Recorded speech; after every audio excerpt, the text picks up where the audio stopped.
चलिए फ्रेंड्स, शुरू करते हैं आज का अपना वीडियो। आज की इस वीडियो में आपको बताऊंगा क्लास 9th का साइंस का मॉडल क्वेश्चन पेपर, जो कि वर्ष 2021 के लिए वेरी मोस्ट है। अगर आप क्लास 9th में हैं तो इस वीडियो को लास्ट तक जरूर देखिए, क्योंकि यह वीडियो बहुत ही यूजफुल होने वाला है क्लास 9th वालों के लिए। क्योंकि आज के इस वीडियो में आपको बताऊंगा क्वेश्चन अभी का होगा, वार्षिक परीक्षा 2021 के लिए होगा, साइंस का होगा यानी विज्ञान का होगा। आपका मॉडल क्वेश्चन पेपर है, हिंदी मीडियम वाले भी दे सकते हैं और इंग्लिश मीडियम वाले भी सुन सकते हैं, क्योंकि यह क्वेश्चन पेपर आपका हिंदी एंड इंग्लिश वर्जन यानी कि यह दोनों वर्जन में होगा। टोटल नंबर ऑफ क्वेश्चन यानी कि इस क्वेश्चन पेपर में आपको 22 क्वेश्चन होंगे। टाइम 3 घंटे का है, यानी 3 घंटे के अंदर अंदर आपको पेपर को सोल्यूशन करना होगा। Total number of print page यानी ये क्वेश्चन पेपर आपका 8 पेज में है। मैक्सिमम मार्क्स यानी कि 80 मार्क्स का आपको यह क्वेश्चन पेपर है। तो शुरू करते हैं आज का अपना। तो फ्रेंड्स, मॉडल क्वेश्चन पेपर देखने से पहले कुछ निर्देश आपके सामने आ चुके हैं। निर्देश पढ़ना बहुत ही जरूरी है। पहला निर्देश है, सभी प्रश्न अनिवार्य हैं, यानी कि ऑल क्वेश्चंस आर कंपल्सरी। सभी क्वेश्चन के जवाब देना लाजमी है, यानी कि आपको जितने भी क्वेश्चन दिए जाएंगे आपको सभी को सॉल्यूशन करना होगा। सेकंड वाला है, प्रश्न क्रमांक 1 से 4 तक वस्तुनिष्ठ प्रश्न है, प्रत्येक प्रश्न के लिए आपको 1 अंक मिलेगा। थर्ड वाला है, प्रश्न क्रमांक 5 से 22 में आपको आंतरिक विकल्प दिए जाएंगे। चौथा है, प्रत्येक प्रश्न के लिए आवंटित अंक उनके सम्मुख अंक कितने हैं, यानी कि वह क्वेश्चन कितने अंक का होगा आपके सामने दिया जाएगा। ऑप्शन नंबर 5 है, प्रश्न क्रमांक 5 से 9 तक प्रत्येक प्रश्न का उत्तर लगभग 30 शब्दों में आपको देना होगा। छठा है, प्रश्न क्रमांक 10 से 14 तक प्रत्येक प्रश्न का उत्तर आपको लगभग 75 शब्दों में देना होगा। सातवां है, प्रश्न क्रमांक 15 से 90 तक प्रत्येक प्रश्न का उत्तर लगभग आपको 120 शब्दों में देना होगा। आठवां है, प्रश्न क्रमांक 20 से 22 तक आपको प्रत्येक प्रश्न का उत्तर लगभग 150 शब्दों में देना होगा। जहां आवश्यक हो वहां पर स्वच्छ एवं नामांकित आपको चित्र बनाना होगा।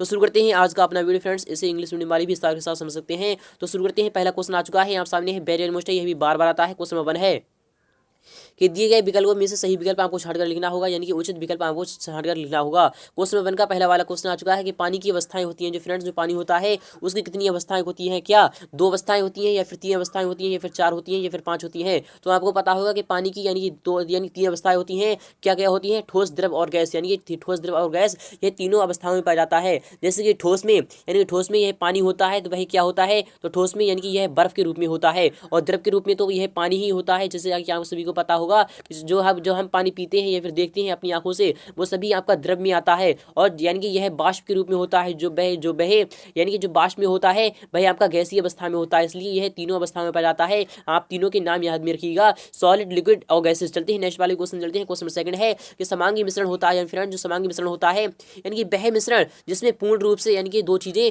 घुल जाएं तथा अपने अपने गुणों को खो दें, वह समांग यानी वह मिश्रण आपका समांगी मिश्रण कहलाता है। जैसे कि विलयन है, यानी विलय प्लस विलायक मिलकर आपका ये विलयन बनाते हैं। विलय प्लस विलायक, यहाँ पर मैं बोल रहा हूँ कि विलय प्लस विलायक, जैसे कि मान लो कि कोई भी यानी कि चीनी है, एक यानी कि 100 ग्राम चीनी है और 1 गिलास पानी है, यानी 100 ग्राम चीनी है, 1 गिलास पानी है, तो विलय यानी कि विलय कौन सा होगा इसमें? तो विलय इसमें चीनी होगा, और विलायक इसमें कौन सा होगा? तो विलायक आपका क्या होगा? तो विलायक आपका पानी होगा। तो पानी अपने गुणों को खो देता है और चीनी अपने गुणों को खो देती है, तो वह दोनों मिलकर शरबत बनाती हैं, शरबत का निर्माण करते हैं, तभी आपका विलयन यानी कि समांगी मिश्रण बनता है, जिसे कि हम शरबत कहते हैं। इसलिए आपका विकल्प यानी कि पहला वाला यहाँ पर सही हो जाएगा। और कोलॉइड आपका दूसरा होता है, निलंबन भी आपका दूसरा होता है, विलायक आपको मैंने अभी अभी उदाहरण दिया है। चलते हैं थर्ड वाले क्वेश्चन चलते हैं। वेग में परिवर्तन की दर को कहते हैं फ्रेंड्स, जो वेग में परिवर्तन होता है यानी वेग में परिवर्तन की दर को कहते हैं। फ्रेंड्स, वेग में परिवर्तन की दर को हम त्वरण कहते हैं। जी हाँ फ्रेंड्स, त्वरण कहते हैं, इसलिए आपका विकल्प आपका डी वाला सही होगा। दूरी किसे कहते हैं? तो आपको पता होगा, एक पथ से दूसरे पथ तक, यानी कि मान लो ये है एक बिंदु है, यहाँ तक यानी कि ये दूसरे बिंदु तक चली गई दूरी, जितनी भी दूरी वह उसने तय की है, तो जो बीच की दूरी होती है उसकी दूरी यानी कि जो उसकी जो लंबाई होती है वह आपकी दूरी कहलाती है। और चाल क्या होता है? यानी कि कोई भी वस्तु चल रही है, यानी जितनी गति से चल रही है तो वह उसकी चाल कहलाती है। और विस्थापन क्या होता है? तो दूरी और विस्थापन लगभग लगभग समान होती हैं, कि यानी कि यह एक, मान लो यह एक बिंदु है, इस पर कोई भी वस्तु रखी गई है और यहाँ पर तक आपको पहुंचाना है, यानी कि इस पर आपने कोई भी बल लगाया तो जो बल कार्य करेगा वह यानी कि विस्थापित जो दूरी यानी कि वह वस्तु विस्थापित होगी, यानी कि वह अपने स्थान छोड़ेगी, दूसरे स्थान तक जाएगी, तो वह विस्थापन दूरी कहलाती है, यानी कि वह आपकी विस्थापन कहलाती है। इसलिए आपका विकल्प सा वाला यहाँ पर सही हो जाए। चलते हैं फिलहाल की यहाँ पर आपका वेग में परिवर्तन इधर कह रहा है, तो आपका यहाँ पर डी वाला ऑप्शन आपका सही होगा। चलते हैं नेक्स्ट वाले क्वेश्चन देखते हैं। क्वेश्चन नंबर 4 है, वेरी वेरी मोस्ट है, बार बार आता है, पोटेशियम का रासायनिक प्रतीक होता है। तो आपको पता होगा कि पोटेशियम का रासायनिक प्रतीक क्या होता है? भाई आपका के होता है। जी फ्रेंड्स, आपका ऑप्शन नंबर बी यानी कि बी सही होगा। एन किसका होता है? तो एन आपका नाइट्रोजन का होता है, एस आपका सल्फर का होता है, और एन ए आपका सोडियम का होता है। आप इन तीनों को भी ध्यान में रखिएगा। फिलहाल क्या आपका यहाँ पर सही होगा? पोटेशियम का रासायनिक प्रतीक के होता है। चलते हैं नेक्स्ट वाले क्वेश्चन देख लेते हैं। क्वेश्चन नंबर 5 आ चुका है कि निम्नलिखित में से किसका आणविक द्रव्यमान अधिकतम होगा है, यानी कि सबसे अधिकतम जो आणविक द्रव्यमान होता है वह किसका होता है? क्या H2O का होता है, या फिर CO2 का होता है, या फिर O2 का होता है, या फिर CH4 का होता है? तो इसका जवाब आपको हमें कमेंट बॉक्स में देना होगा। चलते हैं नेक्स्ट वाले भी क्वेश्चन देते हैं, इसे इंग्लिश मीडियम वाले भी विस्तार के साथ समझ सकते हैं। फिलहाल चलते हैं नेक्स्ट क्वेश्चन देते हैं। क्वेश्चन नंबर 2 आ चुका है आप सामने, वेरी वेरी मुश्किल, बार बार आता है, इस बार भी आ सकता है। सही विकल्प आपको चुनकर रिक्त स्थानों की पूर्ति करना है, यानी सही विकल्प छांटकर आपको रिक्त स्थान भरना है। क्वेश्चन नंबर सेकंड का वाला क्वेश्चन है, यानी दो पिंडों के बीच की दूरी, फ्रेंड्स जो दो पिंड होते हैं उनके बीच की दूरी कहलाती है, यानी किस बल के कारण कहलाती है, गुरुत्वाकर्षण या फिर संतुलित बल। तो आपको यहाँ पर आएगा यानी गुरुत्वाकर्षण बल होता है। फ्रेंड्स दो पिंडों के बीच में यानी जो बल लगता है उसे हम गुरुत्वाकर्षण बल कहते हैं, इसलिए आपका विकल्प पहला वाला यहाँ पर आ जाएगा। चलते हैं नेक्स्ट पर, 1 किलोग्राम भार न्यूटन के बराबर होता है। फ्रेंड्स 1 किलोग्राम भार होता है वह कितने न्यूटन के बराबर होता है, वह होता है आपका 9.8 न्यूटन के बराबर होता है। जी फ्रेंड्स आपका 9.8 आ जाएगा यहाँ पर। चलते हैं नेक्स्ट पर, कोशिका का पावर हाउस कहा जाता है, यानी जो पावर हाउस ऑफ सेल, तो जो कोशिका होती है यानी सेल होती है उसका पावर हाउस यानी कि गृह ऊर्जा यानी कि गृह हाउस किसे कहा जाता है, तो वह कहा जाता है आपका माइटोकॉन्ड्रिया को। जी हाँ फ्रेंड्स आपका माइटोकॉन्ड्रिया आ जाएगा यहाँ पर। चलते हैं नेक्स्ट वाले क्वेश्चन चलते हैं। क्वेश्चन नंबर 4 भी आ चुका है आप सामने। एक दोलन में लिया गया समय, एक यानी कि एक दोलन किया गया वह कहलाता है, क्या आवृत्ति कहलाती है या फिर दोलन काल कहलाता है। तो आपको पता होगा एक दोलन में लिया गया समय यानी कि एक दोलन हुआ यहाँ से यहाँ तक, तो आपका एक दोलन में लिया गया समय कहलाता है आपका आवर्त काल कहलाता है, यानी दोलन काल। आवृत्ति क्या होगा, तो आवृत्ति यानी कि जो आवृत्ति होती है वह बार बार टप टप टप टप जाती है, तो वह आवृत्ति कहलाती है। चलते हैं क्वेश्चन 5 मिलते हैं कि पराश्रव्य या फिर पराध्वनि तरंगों की आवृत्ति होती है। फ्रेंड्स यहाँ पर बात हो रही है पराश्रव्य या फिर पराध्वनि की, जो यानी कि जो धनों की जो यानी कि ध्वनि की जो आवृत्ति होती है वह क्या होती है, वह होती है आपकी 20,000 हर्ट्ज से अधिक होती है, 20,000 हर्ट्ज से अधिक होती है, इसलिए आपका विकल्प क्या आएगा, यानी कि पहला वाला आपका सही हो जाएगा। चलते हैं नेक्स्ट वाले क्वेश्चन चलते हैं। क्वेश्चन नंबर 3 भी आ चुका है आपके सामने, बैरियर मोस्ट है, बार बार आता है, इस बार भी आ सकता है। यह क्वेश्चन क्या कहना चाहता है, सही जोड़ी बनाना है आपको, यानी मैच द वर्ड्स आपको मिलान करना होगा। तो एड्स क्या होता है, यानी कि एड्स किसके द्वारा फैलता है, तो एड्स आपका विषाणु द्वारा फैलता है, यानी कि वायरस के द्वारा फैलता है। टीबी क्या होता है, तो टीबी आपका बैक्टीरिया द्वारा फैलता है, यानी कि बैक्टीरिया यानी कि जीवाणु द्वारा फैलता है। त्वचा रोग क्या होता है, तो त्वचा रोग आपको पता होगा किसके द्वारा फैलता है। गतिज ऊर्जा क्या होती है, तो गतिज ऊर्जा होती है आपकी 1/2 MB² जूल। जी हाँ फ्रेंड्स गतिज ऊर्जा 1/2 MB² जूल होती है। और शक्ति का सही मात्रक क्या होता है, तो शक्ति का सही मात्रक आपका वाट होता है। और ये त्वचा रोग होता है आपका फंगस यानी कवक के द्वारा होता है। चलते हैं नेक्स्ट वाले भी क्वेश्चन देखते हैं। क्वेश्चन नंबर 4 भी आ चुका है आप सामने, बैरियर मोस्ट है, बार बार आता है, इस बार भी आता है। एक शब्द या फिर एक वाक्य में आपको उत्तर देना है। क्वेश्चन नंबर 4 का पहला वाला क्वेश्चन है, गुरुत्वीय त्वरण जी का सही मात्रक होता है, यानी जो गुरुत्वीय त्वरण जी होता है उसका सही मात्रक क्या होता है, वह होता है आपका गुरुत्वाकर्षण, यानी क्या होता है आपको यह बताना होगा। क्वेश्चन नंबर 2 है, 1 किलोवाट घंटे में कितने जूल होते हैं, यानी कि 1 किलोवाट घंटे में कितने जूल होते हैं, वह होते हैं 3.6 × 10⁻6 जूल। जी हाँ फ्रेंड्स आपका यानी 3.6 × 10⁻6 जूल होती है। चलते हैं नेक्स्ट पर, क्लोरोफ्लोरोकार्बन का रासायनिक सूत्र होता है। फ्रेंड्स जो क्लोरोफ्लोरोकार्बन होता है उसका रासायनिक सूत्र क्या होता है, तो CFC यानी कि O3 होता है आपका, O3 यानी कि ओजोन, यानी कि आपका यहाँ पर आ जाएगा O3। चलते हैं नेक्स्ट पर, चंद्रमा की सतह पर तापमान कितना रहता है, तो आपको पता होगा चंद्रमा की सतह पर कितना तापमान रहता है, अगर आप जानते हैं इसका तो हमें कमेंट बॉक्स में जरूर बताइएगा। चलते हैं क्वेश्चन नंबर 5 देते हैं, ग्रीन हाउस का एक उदाहरण देना है आपको, यानी ग्रीन हाउस गैस का एक उदाहरण आपको देना है, तो भाई आपका CO2 यानी कि CO2 आपका हो जाएगा।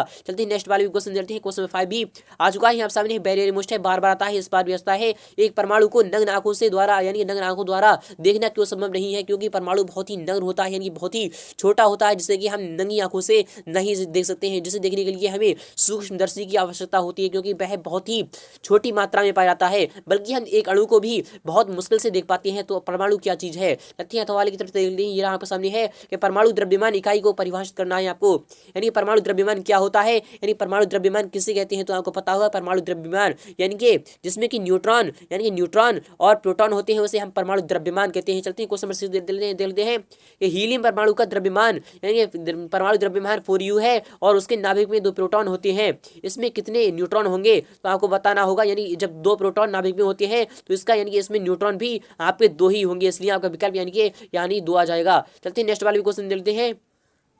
तो फ्रेंड्स क्वेश्चन नंबर 6 का वाला क्वेश्चन आ चुका है आप सामने है, बैरियर मोस्ट है कि संभारिक को परिभाषित कीजिए, यानी संभारिक किसे कहते हैं, आपको इसकी परिभाषा देना है। तो फ्रेंड्स उम्मीद करूंगा आपको वीडियो बहुत ही अच्छी लग रही होगी। अगर वीडियो अच्छी लग रही है तो वीडियो को लाइक करना बिल्कुल भी ना भूलिए। अगर आप हमारे चैनल को पर अभी नए आए हैं तो हमारे चैनल को जरूर सब्सक्राइब कर लीजिए, क्योंकि इस तरीके की मैं आपको हर रोज वीडियो देता हूँ।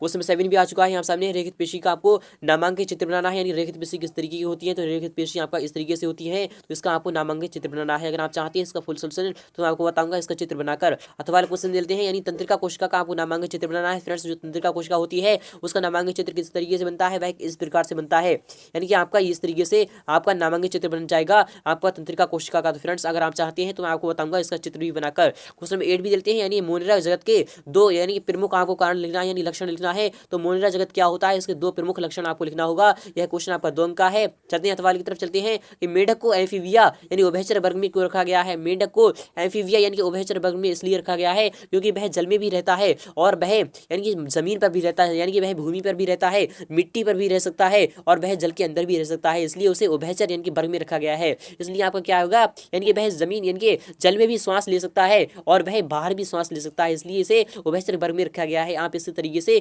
इसकी थ्योरी लिख सकते हैं। क्वेश्चन नंबर 9 है कि बल क्या है, यानी बल क्या होता है। तो बल यानी किसी वस्तु पर यानी कोई वस्तु यानी कोई किसी वस्तु को जब हमने यहाँ से उठाया और वह यानी दूसरे स्थान पर जब हम ले गए तो उसे जो यानी कि जो हम ले गए यानी जो हमने यानी कार्य किया तो भाई आपका बल कहलाता है। इसका मात्रक क्या होता है, तो इसका ऐसा ही मात्रक होता है आपका न्यूटन होता है। आप इसे ध्यान में रखिएगा। अथवा क्वेश्चन देते हैं कि सरल रेखीय गति को आपको परिभाषित करना है, यानी सरल रेखा किस तरीके से होती है। तो सरल रेखा गति यानी जो सीधी चलती है उसे हम सरल रेखीय गति कहते हैं, इसलिए आपका विकल्प यानी कि चलती है। नेक्स्ट वाला भी क्वेश्चन देते हैं। क्वेश्चन नंबर 10 आ चुका है, यहाँ सामने है, वेरी वेरी मुश्किल है, बार बार आता है कि किसी भी पदार्थ की अवस्था परिवर्तन के दौरान तापमान स्थिर क्यों रहता है। आपको बताना होगा किसी भी पदार्थ की अवस्था परिवर्तन के दौरान तापमान स्थिर क्यों रहता है, आखिर क्यों रहता है, आपको यह बताना होगा। अथवा क्वेश्चन देते हैं गर्मियों में हमें किस तरह के कपड़े पहनना चाहिए। तो गर्मियों में हमें सूती कपड़े पहनना चाहिए। अथवा क्वेश्चन देते हैं। क्वेश्चन नंबर 11 है, संक्रामक रोग फैलने की 3 विधियां आपको बताना है, यानी संक्रामक रोग कैसे फैलती हैं आपको बताना होगा। जैसे कि विषाणु के नहीं है, विषाणु द्वारा यानी वायरस के द्वारा संक्रामक रोग बहुत तेजी के साथ फैलते हैं। जैसे कि मान लो कि किसी व्यक्ति को जुकाम है तो उसके जो आपकी यानी कि जो उसमें वायरस है तो भाई दूसरे व्यक्ति में बहुत जल्द आ जाते हैं, तो उसे हम संक्रामक रोग कहते हैं। आप इसके बारे में 3 यानी 3 अंक का क्वेश्चन है, विस्तार के साथ समझ सकते हैं। तो वाला क्वेश्चन देते हैं कि प्रतिरक्षीकरण क्या है, यानी जो हमें प्रतिरक्षा करता है उसे हम प्रतिरक्षीकरण कहते हैं। अथवा क्वेश्चन देते हैं। क्वेश्चन 12 है, ध्वनि की तरंगों को यानी कि यांत्रिक तरंगे क्यों कहा कहते हैं, आपको बताना होगा। अथवा वाला क्वेश्चन है यानी सोनार के कोई 3 उपयोग आपको बताना है। सोनार का उपयोग हम कहाँ करते हैं, तो सोनार का उपयोग हम समुद्र में कोई भी चीज डूबी हुई होती है, जैसे जहाज डूब जाता है तो उसे हम खोजने के लिए करते हैं सोनार का उपयोग। चलते हैं क्वेश्चन नंबर 13 देते हैं। ये रहा आपके सामने क्वेश्चन नंबर 13 है कि बहुपरमाणुक आयन क्या होते हैं, उदाहरण सहित आपको समझाना होगा। यह क्वेश्चन आपका 3 अंक का है। अथवा क्वेश्चन देते हैं निम्नलिखित यौगिकों में जल का यानी जल विद्यमान यानी कि विद्यमान तत्वों के आपको नाम लिखना है। तो जल में कौन कौन तत्व है, जल में आपके हाइड्रोजन और ऑक्सीजन है। पोटेशियम सल्फेट में कौन है, तो यानी कि पोटेशियम सल्फेट का पहले आपको सूत्र बताना होना चाहिए। तो K2SO4 होता है, यानी K2SO4 आपका किसका सूत्र होता है, पोटेशियम सल्फेट का होता है, इसलिए आप इसे ध्यान में रखिएगा। तो इसमें पोटेशियम है और सल्फर डाइऑक्साइड है, इसलिए आप इसे ध्यान में रखिएगा। नंबर 13 है कि मैग्नीशियम क्लोराइड क्या होता है, यानी मैग्नीशियम क्लोराइड में कौन कौन से तत्व विद्यमान होते हैं। तो मैग्नीशियम क्लोराइड यानी कि MgCl2 होता है, यानी इसमें मैग्नीशियम और क्लोरीन होती है। चलते हैं नेक्स्ट पर। क्वेश्चन नंबर 14 भी देते हैं, आ चुका है आप सामने। क्वेश्चन 14 है कि वायुमंडल का यानी वायुमंडल एक कंबल की तरह कैसे कार्य करता है। तो वायुमंडल एक कंबल की तरह ऐसे कार्य करता है जैसे कि मान लो जब हम कंबल ओढ़े हुए होते हैं तो हमें बिल्कुल भी हवा नहीं लगती है, हम हर चीज से सुरक्षित रहते हैं। तो उसी तरीके से हमारा एक वायुमंडल है, यानी कि वायुमंडल हम पर जो सूर्य की पराबैंगनी किरणें हैं उससे भी हमें बचाता है और काफी भी हमारी हेल्प करता है। आप इसके विस्तार यानी इसके बारे में विस्तार से साथ लिख सकते हैं। क्वेश्चन नंबर अथवा देख लेते हैं कि यानी प्रकृति में ऑक्सीजन चक्र आपको समझाना होगा, यानी बताना होगा आपको। वेरी वेरी मोस्ट है, बार बार आता है, इस बार भी आता है, इसलिए आप इसे बहुत ही अच्छी तरीके से प्रिपेयर कर लीजिएगा। क्वेश्चन नंबर 15 है कि मिश्रण एवं यौगिक में आपको 4 अंतर बताना है। फ्रेंड्स, मिश्रण किसे कहते हैं और यौगिक किसे कहते हैं। तो 2 या 2 से अधिक पदार्थ मिलकर आपका मिश्रण बनाते हैं और 2 या 2 से अधिक यानी कि क्या मिलकर 2 या 2 से अधिक तत्व मिलकर आपका एक यौगिक का निर्माण करती हैं। आप इसे ध्यान में रखिएगा। यह क्वेश्चन आपका 4 अंक का होगा। विस्तार के साथ आपको 4 अंतर बताना होगा, यानी कि 4 निम्नलिखित 4 अंतर बताना होगा आपको।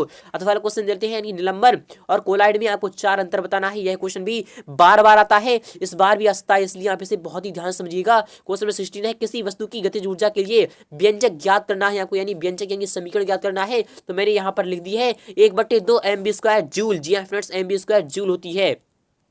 अथवा क्वेश्चन देते हैं कि h ऊंचाई पर स्थित m द्रव्यमान के किसी पिंड की स्थिति ऊर्जा का व्यंजक स्थापित करना है आपको, यानी समीकरण देना है। तो h ऊंचाई और स्थिति यानी कि स्थिति m द्रव्यमान के यानी कि पिंड की स्थिति ऊर्जा आपको ज्ञात करना है। यह क्वेश्चन आपका होमवर्क में है, आप इसे ध्यान में रखिएगा और इसका फुल सॉल्यूशन आप हमें कमेंट बॉक्स में दे दीजिएगा। क्वेश्चन 17 है किसी वस्तु का चंद्रमा पर द्रव्य यानी कि चंद्रमा पर भार पृथ्वी पर भार उसके यानी 1/6 गुना क्यों होता है। वह इसलिए होता है क्योंकि जो उसका यानी कि जो उसकी जो यानी कि कैपेसिटी होती है वह बहुत कम होती है, इसलिए आपका यहाँ पर जवाब आ जाएगा। यानी कि यह क्वेश्चन आपका 4 अंक का है। विस्तार के साथ आपको समझाना होगा। क्वेश्चन अथवा आ चुका है, यानी कि आर्किमिडीज का सिद्धांत क्या है, यानी कि आर्किमिडीज का सिद्धांत क्या होता है। तो मैं आपको बता रहा हूँ कि कोई वस्तु यानी कि जब यानी कि वह जब जल में जाती है, यानी कोई वस्तु किसी द्रव्य में पूर्णतः या फिर आंशिक रूप से डुबोई जाती है तो वह अपने भार के अनुसार यानी कि अपने जितना उसका भार होता है वह उतना ही जल बाहर निकाल देती है। तो यह आपका आर्किमिडीज का सिद्धांत हो जाएगा। क्वेश्चन नंबर 18 है, स्तनीय वर्ग के 4 लक्षण आपको लिखना होगा। यह क्वेश्चन आपका 4 अंक का होगा,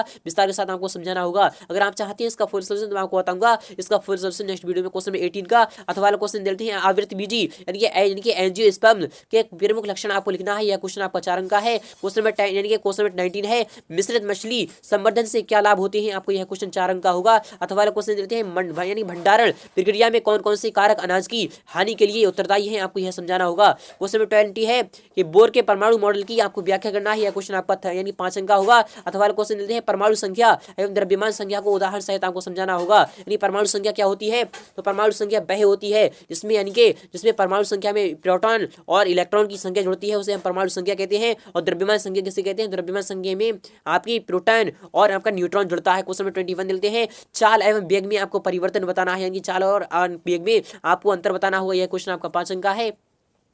चलते हैं क्वेश्चन में यानी कि अथवा देते हैं, गति के द्वितीय समीकरण को आपको यानी कि व्यंजक लिखना है। तो गति का द्वितीय समीकरण आपको लिखना होगा। क्वेश्चन 22 है, जंतु कोशिका का आपको नामांकन चित्र बनाना है और पादप कोशिका का आपको नामांकन चित्र बनाना है। तो फ्रेंड्स उम्मीद करूंगा आपको वीडियो बहुत ही अच्छी लगी होगी। अगर वीडियो अच्छी लगी है तो वीडियो को लाइक करना, शेयर करना बिल्कुल भी ना भूलें। मिलते हैं